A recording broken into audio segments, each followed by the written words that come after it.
leading the charge to make the 2024 Broker Carrier Summit possible, and we are so excited to have their support. In case you haven't heard, TAFS offers much more than freight factoring. It provides a comprehensive support system for trucking companies of all sizes, specializing in fast and efficient invoice factoring with the ability to pay carriers in as little as 1 hour. And TAFS services go well beyond factoring, offering a fuel card that unlocks major fuel discounts, flexible business loans that are designed to cater to the distinct needs of a carrier's operations, a dedicated, responsive client experience team, and much more.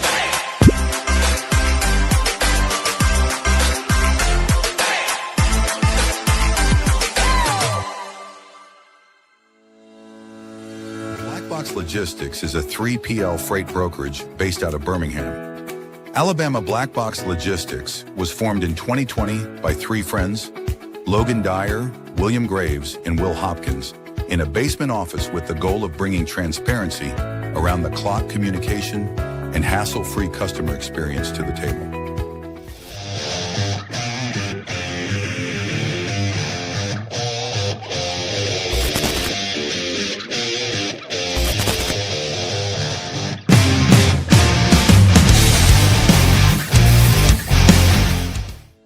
Multi-service fuel card, the industry's first fuel card, was created by an over-the-road truck driver in 1978 to offer a safe, simple, and cost-effective way to handle fuel and trucking expenses.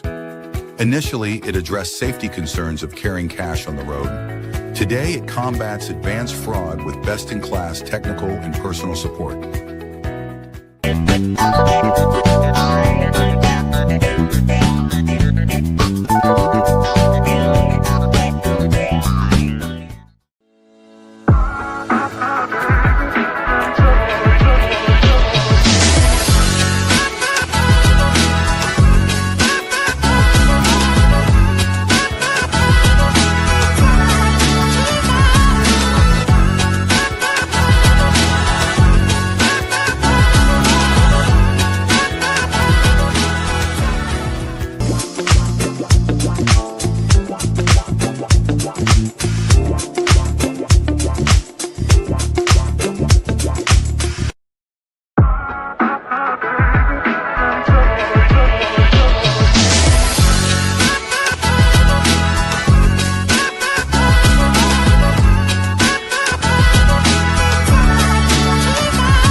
Sales-CRM is built for freight broker and agent sales teams.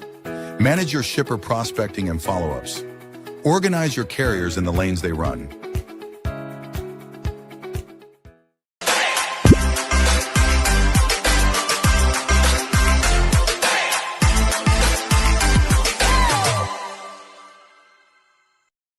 HD Ships is a leading logistics provider specializing in sustainable and tech-driven freight solutions.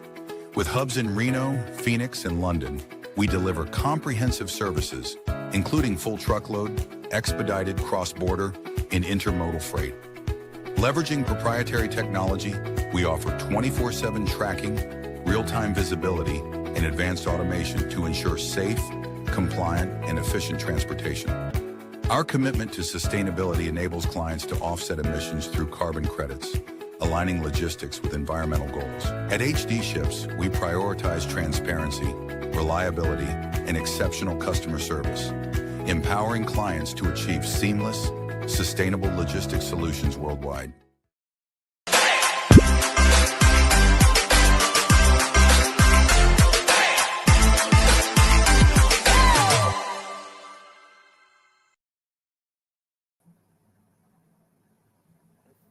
Happy Friday.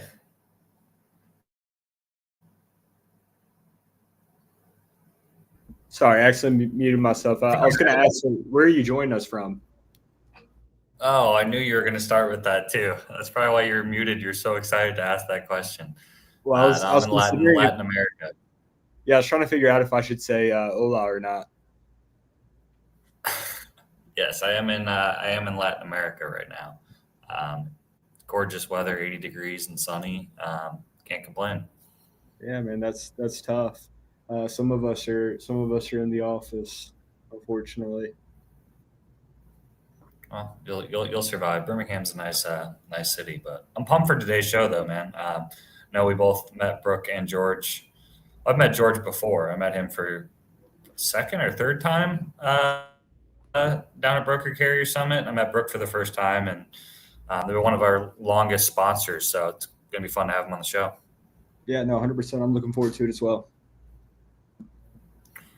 Well, shout out to our sponsors, Black Box Logistics, HG Ships. If you're looking to be a freight agent, I'd love to talk to you. Sales Dash CRM. Dude, Josh is growing like crazy lately. It's been fun to see his growth. I know we have agents that use it. Your company uses it. If you're looking for a freight specific CRM, Josh is the GOAT, in that area. Yeah, 100%. We love Sales Dash. We've onboarded quite a few people from other companies as of late, and they're coming from different CRMs. Once they get on Sales Dash, they're all saying, "Hey, this is the best CRM that we've been on." So yeah, very happy with Sales Dash, and I'm proud to have Sales Dash as a sponsor. And then Black Box Logistics, Matt always brushes over this. We're recently awarded the People's Choice 3PL, so I feel like we should throw that out there before we just skip past it. And then we've got our banner sponsor, TAFS, which we'll be having two TAFS people join us today. So we'll get into some of that during the show. Yeah, should we hop into it? Yeah, let's go ahead. We'll bring them in one by one. We've got a couple of people joining us. First, we'll bring out George, give him tell us a little bit about himself and what he does with TAFS. Hey, George, thanks for joining us. Hey guys, thanks. Appreciate it very much. Yeah, the nice the intro there with the evolution of Matt's facial hair is absolutely hilarious. Yeah, he's probably in several different countries throughout it as well. Do that, real. It's like we need to. You can tell I shaved off my beard since I saw you the other week. Yeah. You're looking a little more clean. Awesome. Yeah, well, when I go to Latin America, it's about the only time that I decide to get a haircut and shave my face. It's about the only time. That makes sense. Yeah, well, But, George, tell the viewers that don't know who you are or what you do, give us a little bit of background on yourself, your position with TAFS, all that good stuff. Yeah, so George McWilliams, Director of Partnerships over here with TAFS. I've been with TAFS since 2014, took a little break in the middle to do some other things. But back now for a couple 2 or 3 years. It's been absolutely love it. Love what we do. I love the industry. I've been involved in the industry. Some of y'all may know already, but I've been involved in the industry since I was about 4 years old. My parents were truck drivers. My mom and stepdad were team drivers. My cousin was a truck driver. My uncle's going in 35 years now as a truck driver. So I've been around it my whole life, and once I fell into this, I knew there was no going back. So I was reading something on LinkedIn earlier. It's like once you get in the truck and you really don't get out of it. And true story. Very cool. So when your parents were team drivers, did they ever take you for any hauls? Did you ever ride with them? Yeah, we got summer times. We would go for usually 2 or 3 weeks. My stepdad would take, so I have my sister. So my sister would stay back with my mom, and my stepdad would take me on the road for a couple 2 or 3 weeks at a time, and just eating peanut butter and jelly sandwich from the cab of the truck and just rolling down the road, man. It was awesome. Oh yeah, awesome. We'll was go ahead before and the ELD times too. Oh yeah. Yeah, so that was my stepdad sitting at the truck stop with the phone sitting there calling brokers, filling out logbooks from like a week and a half ago. Yeah. I always crazy. think it'd be fun to work in the industry during that time period. I mean, it's so much different than today, and with all the It was a wild, technology. wild west, man. Yeah, it was nuts. So I remember the first time I got into when I first got into factoring, I remember having a conversation with my mother and telling her about what we did. And she was like, wow, I really could have used that back in the 80s. She's like, they didn't even know anything about factoring, this kind of work that we do. Just the benefit that my family would have provided for them is just kind of a cool story to hear whenever your mom's like, this is completely a benefit to all carriers. I'm like, well, I think I made the right choice in a career move. Yeah, very cool. 100%. I'm sure we'll get into that more, but we'll go ahead and bring Brooke. Maybe I'm delayed out here in Latin America, but I think you are delayed because this has been the most that we started talking at the same time out of any shows in history since this one so far, like the first 10 minutes. we're going to go ahead and bring Brooke on stage. Brooke, thanks for joining us. Hello. Thanks for having me. Yeah, well, for those Happy of Friday. our audience that doesn't know you, if you would, give us a little bit of background on yourself, your position at TAFS, all that good stuff. Sure. Well, first, George, when you came on and you were talking about Matt's hair, I thought you meant Matt and Ness. And I was like, I have a sticker on my phone of Matt's hair like this. So I can send it to you guys after. But he has his own sticker on my phone. I don't know if he knows that, but Do that. yeah, he's kind of wild. After I had like my last or my most recent baby, it was a girl. And, you know, most people are like, oh, congratulations. He texted me asking why I didn't name her Brooke Jr. and why women don't do more juniors. So that's that. Question though. On brand. That's a good question. I've never thought about that. Why do women not do that? I don't know, but I didn't want my daughter's name or her initials to be BJ. Yeah. I didn't say it, but I didn't even think of naming her Junior. But when he thought of that, I'm like, well, Matt, you should know your last name is a bit wonky. Yeah. Anyway, but I've been at TAFS now 10 years. I'm the chief operating officer here. And I originally started, they were going to launch Salesforce. Previously, I'm a middle school teacher. So my undergrad is teaching K through 12.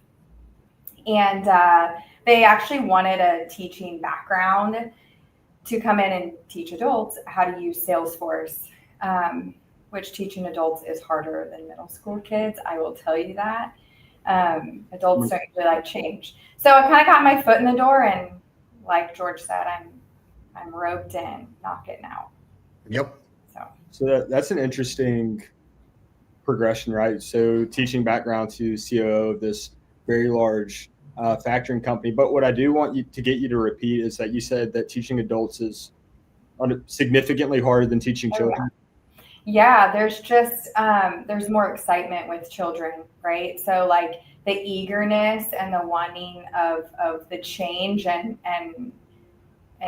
just their viewpoint on the world isn't totally tainted yet, right? Adults, not all adults by any means, but it is more difficult for some adults to adopt change.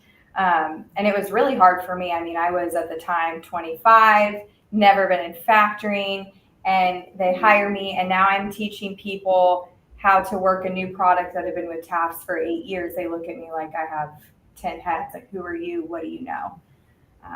And I didn't know anything, so I don't blame them. Now looking back, I'm like, well, yeah, what was I doing? So. I see a lot of that, though. Brooke stole my favorite job at TAFS, which was new hire onboarding. Damn, Brooke. Somehow I got roped into being, I'm like, I actually really enjoy this. And then Brooke comes along, they're like, oh, we're gonna have Brooke do that now. And I'm like, well, that was my favorite part. Yeah, I onboarded clients too and new hires to the company, which that's more HR, so I don't know why they gave it to me. But you know, we did a lot of things that were kind of probably not by the book, but it worked. And yeah. You see a lot of teachers too. I noticed in logistics.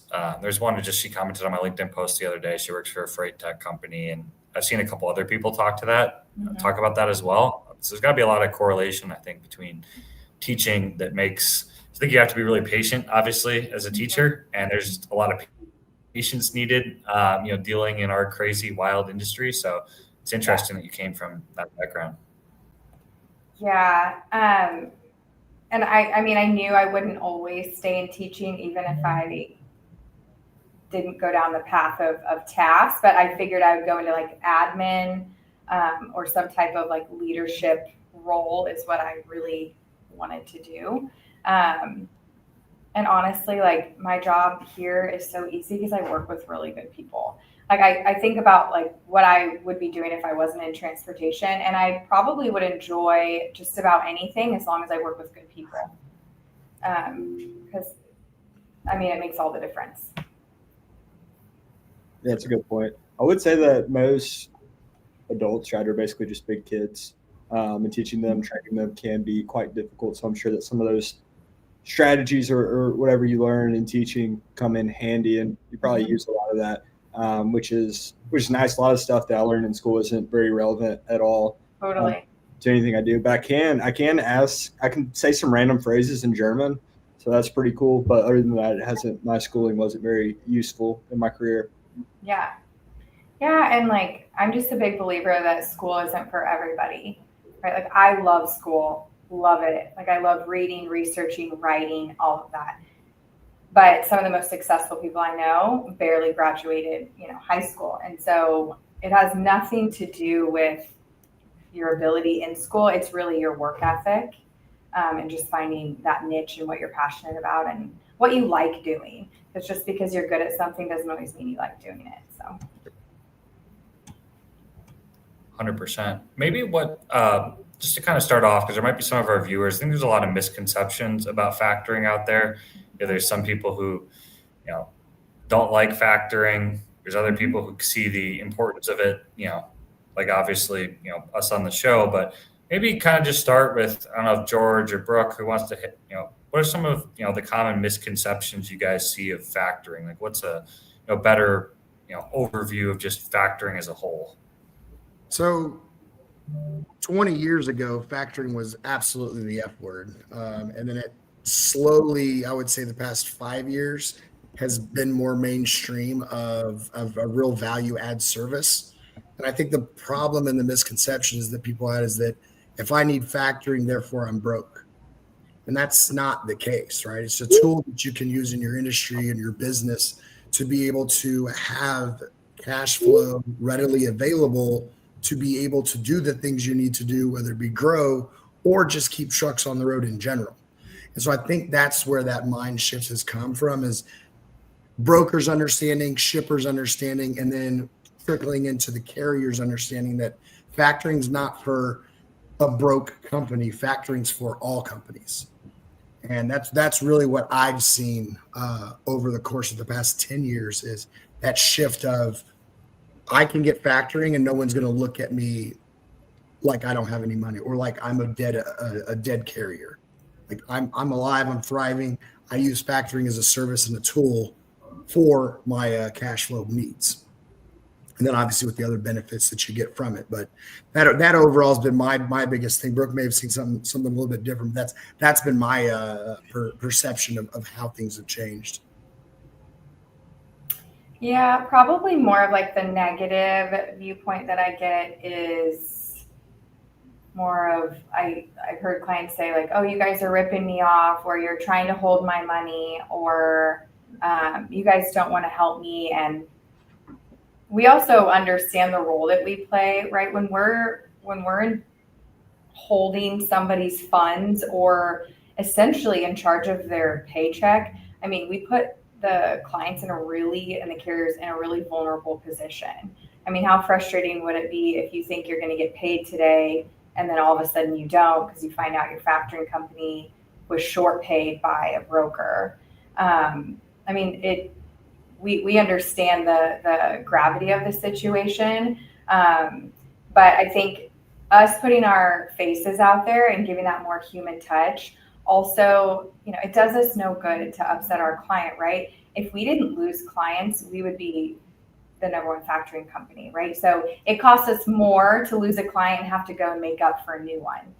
So we try really hard to make sure that we're taking care of our clients. And I think I've also learned in this industry, like working on the factoring side, sometimes I'm like, oh, we got short paid by the broker or the shipper. So how come they always win in these situations? And then the carrier at times feels like, okay, I just got, ripped off by the broker or the factoring company. And then I, talk to the brokers and they're frustrated because they want something back from the factoring company that they sent that they shouldn't have. Like I've kind of learned, or double brokering, right? The brokers can get ripped off in that situation.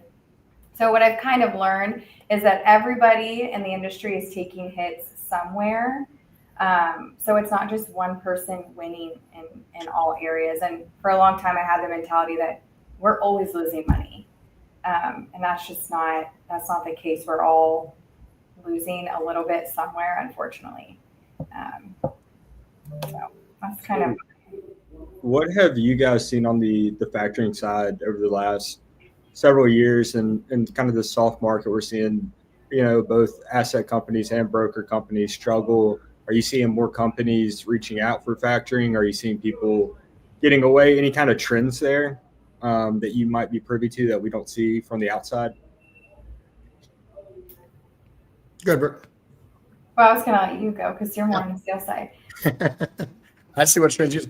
Really, as far as trends go, the biggest trend right now is that we don't have enough carriers, or not rephrased, because not enough. There's plenty. There's not a lot of new authorities that are joining, which I think is it's a byproduct of correcting itself from 21, 22, and 23. So we're in this correction mode. So we see numbers go down, but when we compare them to numbers from 2019 or 2018, we're still up on those numbers. Yeah. So it's a mind shift of figuring out like, okay, well, the trend is that we're down. Well, the trend isn't necessarily we're down. I think the trend is that we're correcting ourselves, the industry as a whole. Obviously rates are down, but if you go back and compare rates from 10 or 15 years ago, rates are up. Obviously inflation's up as well, but there's a yin and a yang to this bubble that we went through in 2020 and 21 and 22 that we're paying the Pied Piper for it now. Yeah, that makes sense. And I think with any of those trends, right, it just depends how you look at the frame, right? If you zoom out far enough, it might be up, whether you're looking 6 months, a year, 2 years, 4 years, 10 years, 20 years, and then all the different nuance of, inflation versus price of diesel and all of that. But I think that it was well put to kind of say it's more just kind of correction phase, and it's not really a V-shaped or anything dramatic. It's just kind of say it just is what it is has been for quite some time. Well, yeah, so what is? What do you guys see on your end as far as like trends with the carriers and I guess the customers too? So what I'm seeing I'll just speak for the Birmingham market where I am. We're seeing a lot more brokerages start to struggle, which previously it was carriers left and right. And yeah, there were some big name brokers, some digital brokers that make the headlines. But the brokerages in Birmingham that have gone under in the last month or two have been tied to assets. So what we've seen is profitable brokerage, trucking company losing money, brokerage kind of keeping it afloat for a while, and then maybe some variable costs come due, maintenance or something, and eventually the assets bleed the brokerage dry and they're going under. So it kind of, to my point earlier, we've onboarded a lot of, when I was talking about sales dash, we've onboarded a lot of people from companies in Birmingham that, they're pretty stout and older companies. Montgomery Transportation's a big one, 500 trucks, pretty large brokerage, BSF. And then there's a lot of rumors about some other ones that have been in business for quite some time. So that's been the most interesting thing to me lately is the brokerages kind of taking the hit, I guess, because it's the carriers has been kind of in the news and you see it left and right, but not so much the brokerages of this archetype that I've seen at least. Do you feel like because of some of those larger brokerages, so like Surge, Convoy, although they're kind of up and running, but Meadowlark, Yellow, all of them, that you saw a lot of brokerages start once they closed? No, I don't see. Are you asking if brokerages start once those companies go under? Yeah, like we tend to see a little bit of influx of new brokers asking for credit from TAFS, like within a few months of some of the larger brokerages closing, like Yellow and Surge and all of that. So I personally don't see that. I'm not saying that it doesn't happen, but from my perspective, at least again, like what I have visibility to and am aware of just for my interactions is a lot of other companies absorbing that talent. So for the most part, if and when that company goes under, the majority of those people are finding a landing spot pretty quickly to another company. So again, for those companies in the Birmingham area, those employees, when they find out, they're contacting other brokerages in Birmingham and onboarding. So we're kind of seeing it I don't know, other companies absorb that talent and that headcount. And even the trucks, so it's like Montgomery, 500 trucks. And then a lot of people will say, oh, like that's 500 trucks out of the market. Not really, because like a lot of those trucks just go over to say like P&Fs and they're still on the road. They're just under a different MC. So Yeah. Yeah. Does that answer your question? Yeah. I mean, we all see different, viewpoints of it. We see it, and we see a lot of if somebody's opening up at least again, I just keep speaking about Birmingham because it's where I am. If anybody's starting a brokerage, it's usually Yeah. No, we see them really small too. Yeah. That's nuts, actually. Matt had to leave the country to get away from where he's from. But what I was going to say, if y'all get me off track, just throwing strays at me about Birmingham, which isn't a small market. It's the Pittsburgh of the South, the Magic City. Everybody should come visit. But what we see a lot of Birmingham is if somebody's going to open up a brokerage, it's not new authority brokerage. They're just going to go open up an agency and they'll scale the agency. So what you see on LinkedIn and these social media platforms a lot is this like solopreneur, work from anywhere, solo shop agent. In Birmingham, people will hire under them and have sub agents. So that's how Black Box got started, agency, and then we scaled it to, I don't know, like 50 people, and then we went out on our own authority. So you see a lot of that. So it's not new brokerage authority, but it's new shops under existing brokerages. Birmingham, let's talk about this for a second. It's not a small market. Well, maybe I see it a little differently because like I'm recruiting people from other programs, other brokerages all the time, and seeing a lot of companies struggling to pay, carriers right now. Some large companies as well, the mid-size. That's been a big reason. Sales reps have been wanting to move from brokerage to brokerage that I've been seeing. But I'm kind of curious, does that come up much, George, on the sales side? Do carriers get upset like, hey, they've been working with this broker for 5 years, and now all of a sudden this broker is rated a F with TAFs, and they can no longer factor with them, and it's like they get some great loads. Is that coming up more often? Because I'm seeing more companies struggling financially right now, at least on the recruiting side. I don't know much about Birmingham. It's probably like 1/100th, maybe 1/500th of the whole market, but just talking about it in general. So I don't know if I see it more frequently, but I think the tragic part is that when somebody has been running with somebody for a while, and then all of a sudden they go out and try to factor another load, and just like Brooke had mentioned earlier about holding money or this and that, the tragic part is that we get kind of stuck in the middle of somebody who's been approved for a long time, carrier's been running with them, and then all of a sudden they go to check credit or they go to submit an invoice, and that carrier's no longer approved. And they're like, well, that can't be. I've been doing all this work with them for 2-3 years, whatever. That's probably the most heartbreaking part because they're expecting that debtor to pay. They've got a relationship with that particular company. They've got a relationship with us. And now here we are telling them, hey, this person, they don't pay their bills. And I hear a lot whenever that comment's made is, well, they pay my bills though. And it's like, well, overall in the industry, that's what we have to go off of for credit wise. We can't just say, well, this person's going to get good, so it's fine.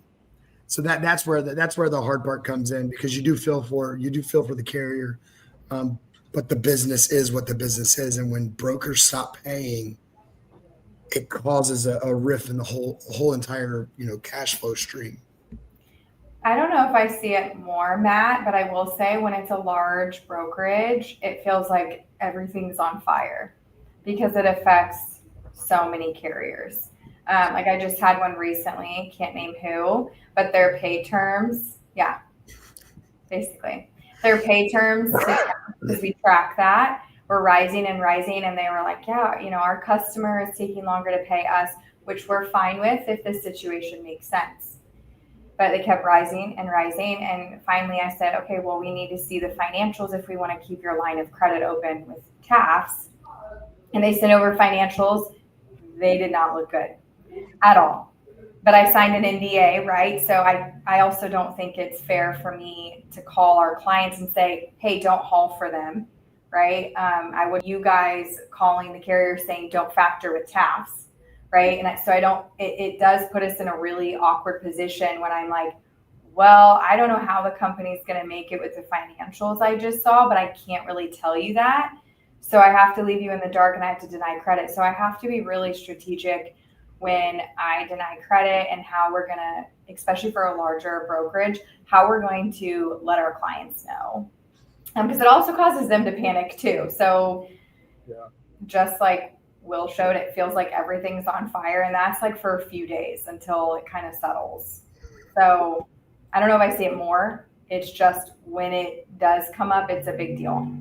We've got one in Birmingham who's having trouble paying their bills, and some of their employees over there were saying they have to look out for who they book at this point, because the carriers that they owe a lot of money to will purposely seek out their loads, pick it up, and then go just hold it hostage until they get paid for everything outstanding. So not only are they not factorable by, say like 50-60% of factoring companies, they also they have to be on the lookout for companies that owe money to, because they're just taking their loads until they get paid.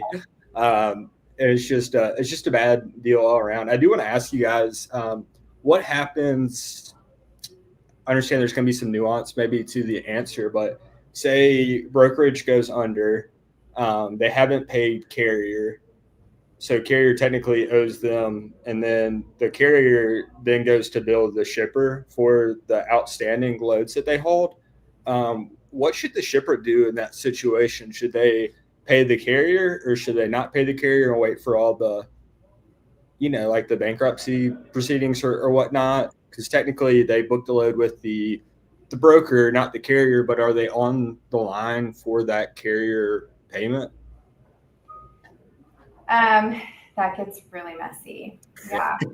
I mean, in those situations, because we know it gets messy, we try to get a hold of the shipper first and try to figure out what can we do. It's difficult because technically to pay the factoring company, they have to have the notice of assignment, right? The NOA, and we don't send it to the shipper in the beginning. It's only sent to the broker, because that's who we're billing. And so a lot of times, technically, we own the receivables. Payment should come to the factoring company. But I think it's difficult because shippers don't always know they have a factoring company. And the carrier's just like, hey, I need to get my money. I need to get paid. And so they're trying any which way they can. So you're right. There's a lot of nuance to it, but it gets very messy when you're chasing money and payments. And then the shipper's probably being bombarded. Yeah. So, I ask because, again, we've onboarded some people from some situations, and they're getting calls from like carriers they've worked with for quite some time, and they're shippers, and they'll ask us, it's like, we probably shouldn't advise them to do anything, because it's like really and truly, like, we just don't know. But it's quite messy to say the least. And it is sad. It's very unfortunate and not great. Yeah. I think that's where you need to look at the paperwork too that you sign. What's in your broker packet? What's in that shipper's packet? What's on your POD? What's on your rate confirmation? Really dig into that and figure that, Pat, make sure you've got a good idea especially if you're starting a new relationship with the debtors, make sure you understand what's in their documents. And then when you get a load, what is that rate confirmation spelling out for you? Because I know I'd read somewhere the other day that it's technically whoever hauls the load is the person that's required to be paid. Correct. In this case, with a factoring company involved, the carrier hauled the load, factoring company is due to collect those funds. So technically the shipper should pay the carrier, carrier via the factoring company, regardless if they've already paid the broker or not. And then that's a battle between them. But I don't think that always happens that way, but that's the way that it's been explained to me. But there's information in the rate confirmations and BOLs that should walk through those types of scenarios. And if they're not, they probably need to have a conversation with their partner and say, hey, I'm going to haul this load for you. What's my surety that you're going to pay me? And have those conversations. I think being vocal about it and being transparent will help you out in the long run, because if you do get, you're on your 18th load with this debtor and they decide not to pay you, it's like, hold on a minute. When we started this relationship, I already had this conversation with you. And I think you maybe add some human element to that to be like, you know what, you're right, you did. Let me see what I can do to make this right. At least I would hope. I'm optimistic. I will say too, because we have a loan program, in these situations where the debtor goes out of business or they file bankruptcy or whatever it may be, we offer like a loan for our client. So with low terms, because I mean, it's not their fault, right? And we want to get our funds back too. And it would be, we don't expect a full payment right away. So we work out a payment plan with our clients because it's really unfortunate for them. And we want to recoup the funds and they want to pay it back. They just know, hey, I can't send $20,000 today. And we're well aware of that. So we work really hard on coming up with a payment plan that our clients are comfortable with, that is sustainable for them. Because if I say, well, you need to pay $1,000 a week until you get to the 20,000 and they can't afford $1,000 a week, that's not going to help anybody. So we do help out our clients quite a bit. Like Zoom just went bankrupt, right? We have quite a few payment plans going on that our carrier said, what do you feel comfortable paying? As long as it's not like, $10 a week. I mean, we want them to feel that it's sustainable to keep running their business. I had a customer go bankrupt, and they just because you said $10 a week, they had like offered to like make these like homemade bracelets, and we're gonna send us $20 a week. And it was like 70 grand. We were just like, no, what are you doing? It was bracelets. Yeah, it was strange. It was like, yeah, like, well, like my wife like makes these things. We're gonna start selling them. We're just like, I don't think that this is gonna work. Well, $20 a week, by the time you send that payment and then we have to process it and apply it and do the accounting, I basically lost it. Yeah, well, yeah, we didn't. Well, we didn't agree to the $20 a week, but I just thought it's not 20 years. Like, oh my gosh. Yeah, it's very sad. You that probably that agreed to afford it. crazy. No, I wanted some of the bracelets. They're very neat. But pivoting a bit, are you guys getting a little bit tighter with your credit terms? Not credit terms, but I guess the credit that you're extending to brokerages and everything, like in these times with the, I don't know, like more double brokers being out there, more thefts, more companies struggling. Are you kind of tightening up on what you're extending to brokerages or doing anything different, or is it just nature of the beast in factoring? I don't think we're tightening up. I mean, I feel, knock on wood, that a lot of people have actually gotten better at identifying double brokering, like all parties involved. The carriers have gotten better. We've gotten better internally. And same with the brokers out there. We're not really changing a whole lot. It's no fun when one person ruins it for the whole class, right? And so we can't hurt others around us because we got burned by one person, because that's not the norm. So how is it going we're talking a lot, I guess, on the brokerage side and financial side, but what about on the factoring side? On the sales side seems as competitive as ever as well. There's so many different companies. Like, what do you guys kind of do as, we talk about you guys all the time as our sponsors and what we think, stands out, but you guys obviously work there. I mean, what's kind of the sales been like lately in this type of market, with factoring, with trucking companies struggling more, and how are you guys, what are some differentiators, for TAFS, out there in the market? Well, I think one of the biggest things that we've done, and we're going to continue to do, is really put a name and a face to who TAFS is, and then who we're going to be in the future. That's one of the biggest things that we do, as far as attending the shows, where Matt, you and I met a couple years ago. It's doing those types of things that really allows us to be unique, because we're all going to have rates. We're all going to have this. We're all going to have that. There's all these things that are going to be involved with factoring.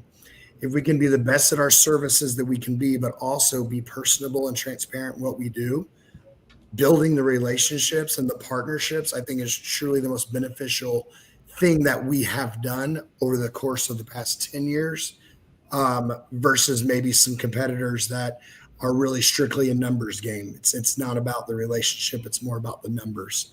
That's what I see whenever I'm out on the road and talking with other people in our industry in general, not just carriers, not just people that we work with on factoring, but folks like you and Will. I mean, it's these kind of relationships that help us be able to say, hey, you don't trust TAFS, you don't understand who TAFS is, you want to see, we're going to be on this podcast, we're going to be at this location, we're going to do this. Come shake my hand, say hi. If you're mad, come up to me and tell me why you're mad. Well, let's work through it. So we don't shy away from computers or this and that. We're out in public. We're here. And if you need me to come to your house, I'll come to your house. Let's hash it out. Let's figure out what's going on. Let's help each other. That's very cool. I also think that you guys do an excellent job with your website. You get a lot of just educational content information. It seems like even if like somebody's not looking to buy, feels like y'all are the type of people that would sit down with them and explain it, like what factoring is, the ins and outs of it. I don't think that everybody would do that. I think consulting on our sales team and the message has been from the very top all the way down to a very first day, employee. The message is there. We're here to consult. We're here to make sure that we are delivering a consistent message.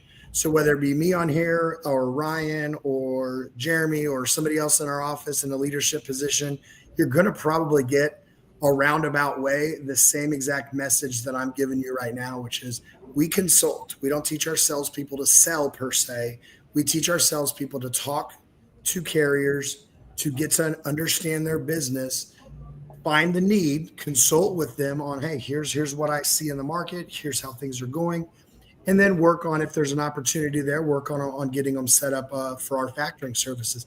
But we're not a great fit for everybody, right? There's certain type of companies that we don't sign. But even if we're having a conversation and we know we can't, close that deal, we're still going to have a conversation with them and try to help them out and try to guide them the best way we possibly can. It's not about numbers per se. It's about really building that relationship and trust so that if we tell them, hey, we can't get you signed up or this isn't a good fit for us, maybe they've got 5 other people that are like, you know what? They were truthful with me. They were honest. Here's what they told me to do. They didn't even want me to sign up with them. They didn't pressure me to sign up. Those 5 guys may not be your new customers. So you got to look at, it's not just the person that's on the phone. It's who else do they know? And that's where you make your biggest impact, I think. How is that? Or go ahead. Sorry, Brooke. George is more like, so he is intertwined with sales quite a bit. I'm more on the retention piece, and kind of to spin off what George said, it is the relationships and it's the easy access. I text with a single client every day, usually multiple clients a day, because I know we have great competitors. I do. And they do great things. And sometimes their technology is better than us. And sometimes they do certain things better than us. And I'm well aware, but I want our clients to feel that I'm willing to help them, that we are willing to help them, and that I care about them. And, some of them I've met some of their families, and that's important because they can go somewhere else. And so what are they going to get from us that they don't get at, our competitor down the street? And we're hoping that's a relationship.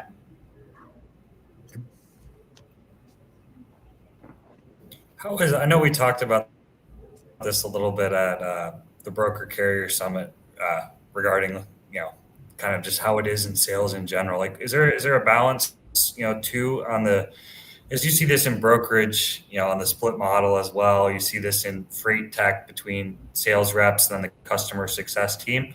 Is it a good amount of balance? I guess a question for both of you guys between, selling and, pitching the client, on task, but also making sure, hey, what we're saying, we're going to be able to be fulfilled so we can, keep the client, long-term.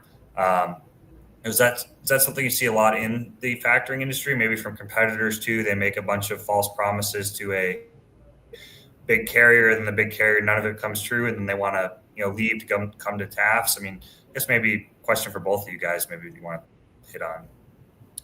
Yeah, all those things are true that you said.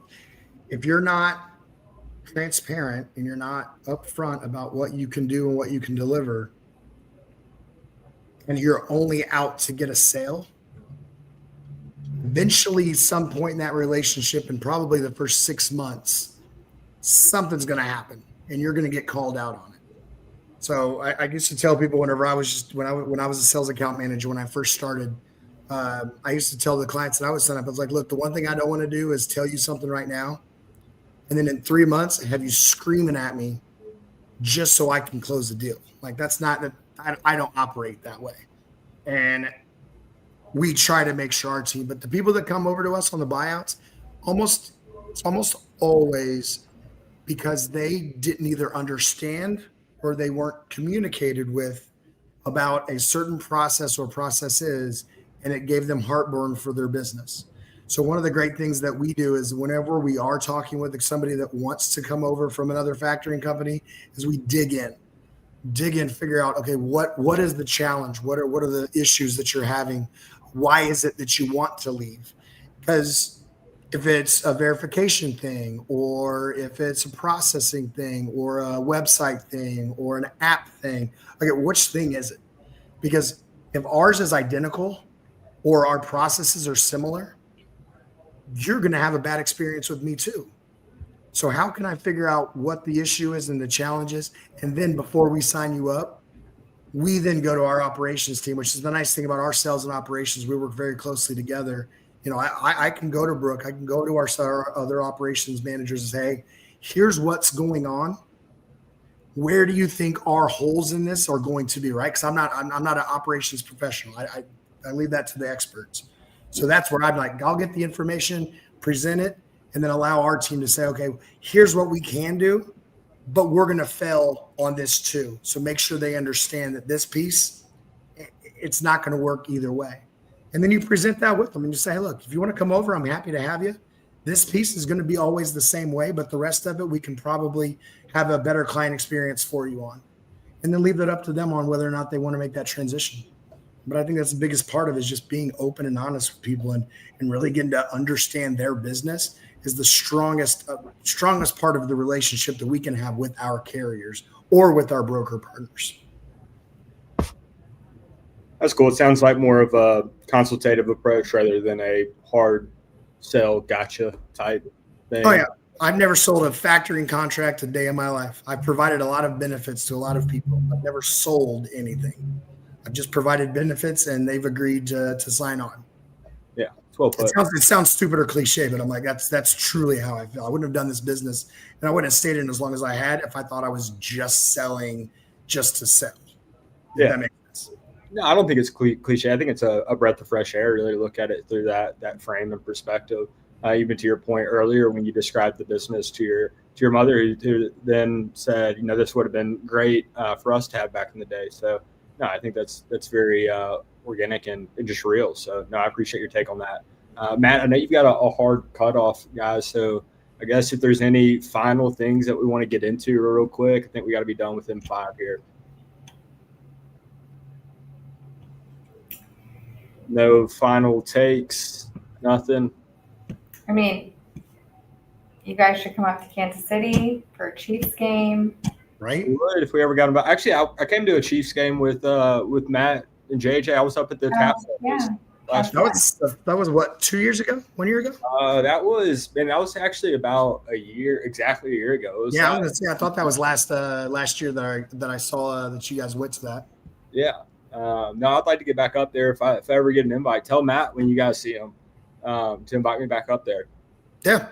You guys got to come down to the Magic City, even though everybody just wants to shit on it.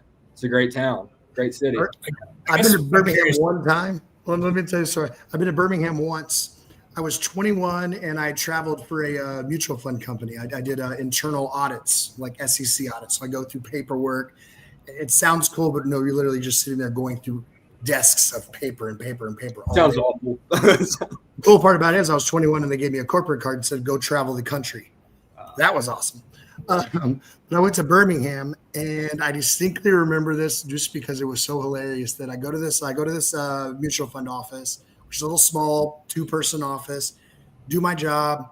It's about lunchtime, nowhere to eat because it's outside of Birmingham. There's nowhere to eat. So I'm like, well, there's a Dairy Queen down the street.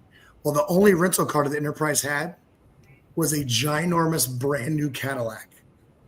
So this would have been like 19. No, this would have been like 2001, I think. 2001, 2002. So it's just this large mammoth Cadillac. And here I am, 21 years old with my dress clothes on, pulling up to this Dairy Queen that had a dirt driveway and getting out in this ginormous caddy and outside of Birmingham. We've come a long way since 2000. Oh, man. I mean, it's a completely different city. It's night and day. Have you been there your whole life? No, I'm actually from Jackson, Mississippi. Okay. Yeah. Yep. And Matt, where are you from? I'm from Minnesota. I'm actually kind of curious, you guys. Maybe you can answer this question. So, out of Tennessee, Minnesota, or let's just say Chattanooga, Minneapolis, and Birmingham, what's the ranking of like where you guys have the most clients out of those 3 big cities? If you had to put them in 1 to 3. I don't think Minneapolis is up there. Chattanooga, maybe. Tennessee-ish.